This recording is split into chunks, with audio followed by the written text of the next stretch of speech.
When you want to combine some of the alphabets that are in the Pfaff Quilt Ambition 630 for whether it's a quilt label or personalize something, I mean, you can even sew on paper with this machine. Why not create your own ultimate scrapbooking collection of stitches and letters all together? And I want to just walk you through. Now, we have done a video on the sequencing of just decorative stitches, which is what we have kind of on the screen, where we put a couple different stitches in and then it's going to stitch out in a whole new combination. So I'm going to go into sequencing with the alphabet, and that's going to be with the A with the little keyboard underneath it. So it clears off what I've got going on here. I've got a whole new alphabet. So just a little reminder what we've got going on. So we've got an uppercase alphabet. We have a lower case as you select each of these. Your keyboard changes. You're probably recognizing things that you're familiar with on a phone or a device. So letters and numbers and symbols. This is a space, by the way, that kind of upside down staple. So let's say you're putting together multiple a sentence and you need to space it out. So that definitely is an option. Trash can means you delete what you've put in there. And so if we were even just to spell out, watch what it does. It's going to pull it up right at the top here. So if I was going to spell out the word Pfaff, and I'm going to put an extra F in here. Obviously, we don't need that many F's for Pfaff. 3 is plenty. Just touch the trash can. It'll delete the last thing, or wherever the cursor is. So see that little red cursor? If I come in here and I want to either add something I forgot or take away something that I didn't need, a touch of the trash can will take that out as well as put it back in there. Well, obviously not at that point. So let's go back to putting the cursor where that A should actually be. So once you're ready to stitch, you can do that. But if I wanted to do anything with a space and continue on.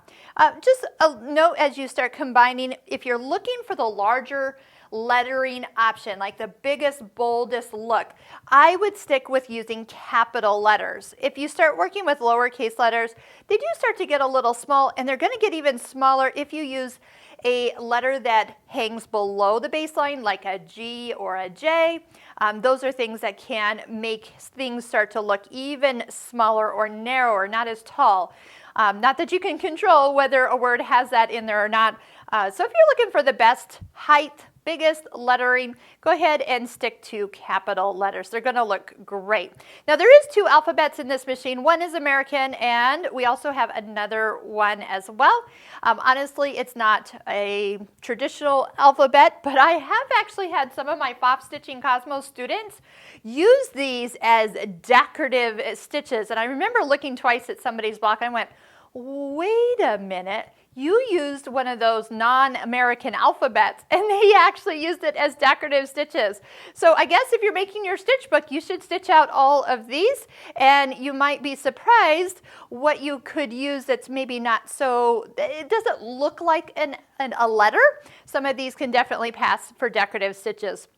So have fun with that. I'm going to just delete back to where that letter is.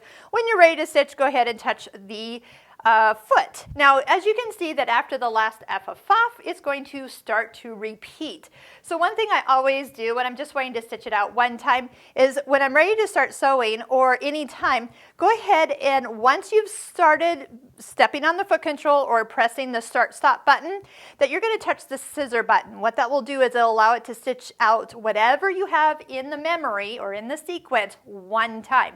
When it gets to that last item, whether it's a letter or a decorative stitch, it will stop sewing and lock it and cut it. So it's a all-in-one button. I love using that when I'm working with lettering, then I don't have to guess where the end of the sequence is. Let's say we want to save this. Now this machine has one memory. The little heart here has an arrow pointing into it. We're just going to touch it. Now that last little the circle and star sequence I had earlier, that's what's in the memory now. If I touch that heart for saving, it's overwriting it. So we just have one memory. Honestly, it is so easy to put something in memory. Don't be hung up that there's only one. Let's say we're just ready to go back to a straight stitch. So we're sewing or it's tomorrow and I want to retrieve the last thing I put into memory. All you have to do is touch the heart and there it is again. So if you want to, you might say delete that. You're really just going to, whenever you're going to save a new one, that's when it will overwrite or clear out what's in the memory at this point. So it's pretty easy to do. That's why the M is there. I guess I never noticed that. There it is. M shows that I am working off of the item that's built into the memory. So have some fun with the sequencing. Touch and hold the trash can if you got lots of letters going on here, and touch and hold. It will ask to delete them all, and it clears the entire line of lettering all at once. So try out these. I guess we're stitching out all our alphabets, both the American and non-American styles of lettering that are in this machine, and who knows, you might find your next favorite decorative stitch in with one of those stitches.